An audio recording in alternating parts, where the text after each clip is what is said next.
ఓం శ్రీకృష్ణాయ నమః. చైతన్య మహాభారతము మొదటి పర్వము ఆది పర్వము.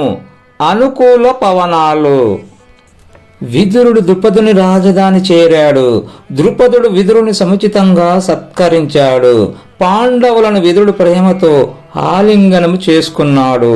ధృతరాష్ట్రుడు పంపిన ధనరాశుల్ని కానుకల్ని సమర్పించాడు. ద్రుపద మహారాజా, మీతో సంబంధం ఏర్పడినందుకు మా రాజు ధృతరాష్ట్రుడు ఎంతగానో సంతసించాడు. భీష్ముడు మీ క్షేమాన్ని అడిగాడు. మీ బాల్యమిత్రుడు ద్రోణుడు కూడా మీ క్షేమాన్ని అడిగినట్లు చెప్పమన్నాడు. రాజా, చాలా కాలంగా రాజ్యంలో లేని పాండు తనయులను చూడాలని హస్తిన ప్రభువులు ప్రజలు ఉత్సాహపడుతున్నారు. పాండవులకు కూడా అలాగే ఉండవచ్చునని భావిస్తున్నాను. మా ఇంటి కోడల్ని చూడాలని అందరూ ముచ్చట పడుతున్నారు. ద్రౌపదితో సహా మా బిడ్డలను హస్తినకు పంపవలసిందిగా కోరుతున్నాను. మీరు సరేనంటే నేను హస్తినకు మాట చేరవేయిస్తాను అన్నాడు విదురుడు. విదురా, కురువంశంతో ఏర్పడిన ఈ సంబంధము నాకు కూడా చాలా ఆనందాన్ని కలిగించింది. అస్మిన్ సంబంధే కృతే మమాపి పరమో హర్షః. నీవు చెప్పినట్లు పాండవులు తమ రాజధానికి వెళ్ళటము సముచితమేనని నా అభిప్రాయము. వారు ఇష్టపడి బలరామకృష్ణుల ఆజ్ఞ అయితే వెళ్ళటమే మంచిది. అలాగని వెళ్ళమని నేను ఎలా చెప్పగలను అన్నాడు ద్రుపదుడు. రాజా, మేము మీ ఆజ్ఞకు లోబడి ఉన్నాము. మీరు ఎలా చెబితే అలా చేస్తాము అని ద్రుపదునితో అన్నాడు ధర్మరాజు. శ్రీకృష్ణుడు తన సమ్మతిని తెలిపాడు. ద్రుపదుడు కూడా అదే చెప్పాడు. అంతా శుభమే. విదుడు అక్కడ నుండి కుంతీదేవి దగ్గరకు వచ్చాడు. శిరమూర్చి నమస్కరించాడు. విదురును చూడగానే కుంతి దుఃఖం కట్టలు త్రెంచుకుంది. మహాశయ, కేవలం నీ కృప వల్లనే లక్క ఇంటి నుండి నా బిడ్డలు సురక్షితంగా బయటపడ్డారు. మా బిడ్డల్ని నీకన్నా ప్రేమగా చూచేవారు ఎవరున్నారు? కఠోరమైన కష్టాలను బిడ్డలు అనుభవించారు. ప్రస్తుత కర్తవ్యం ఏమిటో చెప్పు అన్నది విదురునితో కుంతి. ఆమె మాట్లాడినంతసేపు కళ్ళు నీటిని విడుస్తూనే ఉన్నాయి. అమ్మా కుంతి, నువ్వు బాధపడకూడదు. నీ బిడ్డలకు ఏ ఆపద రాదు. వారు త్వరలోనే ప్రభులై పాలిస్తారు అన్నాడు విదురుడు. ద్రుపదుని ఆజ్ఞను పొంది పాండవులు, ద్రౌపది, కుంతి శ్రీకృష్ణుతో కలిసి విదురుడు హస్తినాపురానికి బయలుదేరాడు. ద్రుపదరాజు పాండవులకు ఘనంగా వీడ్కోలు ఇచ్చాడు. సువర్ణాభరణాలతో రత్నహారాలతో అలంకరించిన 1000 ఏనుగులను పాండవులకు కానుకగా ఇచ్చాడు ద్రుపదుడు. సువర్ణమణి భూషితములైన గుర్రములను ఒక్కొక్క రథానికి 4 పూంచి 1000 రథాలను సమర్పించాడు. దుష్టద్యుమ్నుడు సోదరి ద్రౌపదిని స్వయంగా చెయ్యి పట్టుకొని రథాన్ని ఎక్కించినప్పుడు మంగళ వాయిద్యాలు మిన్నుముట్టేలా మ్రోగాయి. పాండవులు హస్తినాపురానికి వస్తున్నట్లు తెలియగానే హస్తినలో స్వాగతానికి అద్భుతమైన ఏర్పాట్లు జరిగాయి. స్వాగత ద్వారం వద్దకు కృపా ద్రోణులతో పాటు వికర్ణ, చిత్రసేనులు కూడా వచ్చారు.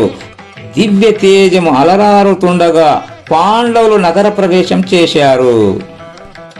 హస్తినలో ప్రజల ఆనందానికి హద్దులు లేకుండా పోయాయి. పాండవుల రాక తెలియగానే వీధులన్నీ శుభ్రం చేసి నీళ్లతో తడిపి పువ్వులు పరిచారు. ప్రతి ఇంటి ద్వారానికి పూలదండలు వేలాడుతున్నాయి. ఇళ్ల మీద పతకాలు రెపరెపలాడుతున్నాయి. మంగళ వాద్యాలు, బేరీ నినాదాలు మ్రోగుతున్నాయి. విజయ ఘోషలు పలుకుతూ ప్రజలు తమ హృదయానందాన్ని వ్యక్తం చేస్తున్నారు. పాండవులు ప్రథమంగా కురువంశ గురువులకు నమస్కరించారు. ప్రజలనందరిని ప్రేమతో చూపులతో పలకరించారు. ధృతరాష్ట్రుని పెద్ద కోడలు కురువంశ నారీమణులతో కలిసి వచ్చి ద్రౌపదిని అంతఃపురానికి తీసుకుని వెళ్ళింది. కాశీరాజపుత్రి దుర్యోధనుని అర్ధాంగి అయిన భానుమతి ద్రౌపదిని సగౌరవంగా సత్కరించింది. ద్రౌపదితో కలిసి కుంతీదేవి వెళ్లి గాంధారికి నమస్కరించింది. గాంధారి కుంతిని గాఢాలింగనం చేసుకున్నది. కాని ఆమె హృదయం మాత్రం ఆ సమయంలో కీడు శంకించింది. ద్రౌపది ఎవరో కాదు, నా పుత్రుల పాలిట మృత్యుదేవతయే అని హృదయంలో భావించింది. పుత్రానాం మమ పాంచాలి మృత్యురేవేత్యమన్యత, వారినందరిని పాండురాజు భవనంలో ప్రవేశపెట్టు అని విదురునితో చెప్పింది గాంధారి. విదురుని రక్షణలో పాండవులు హస్తినాపురంలో ఆనందంగా జీవిస్తున్నారు.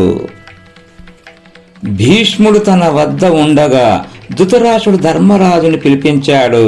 నాయనా ధర్మరాజా, మీ తండ్రి ప్రజల్ని ఎలా పరిపాలించాడో నీవు అలాగే పరిపాలించాలి. పాండురాజు కురు సామ్రాజ్యాన్ని ఎలా విస్తరించాడో నీవు అలాగే చేయాలి. దుర్యోధనాదులు దుష్ట స్వభావులయ్యారు. వారు నా మాట వినే స్థితిలో లేరు. ఆ అహంకారులను మార్చడం నా వల్ల కాదు. వారితో నీకు కలహం లేకుండా ఉండాలి అంటే నా మాట విని మీరు ఖాండవ ప్రస్థంలో ఉండండి.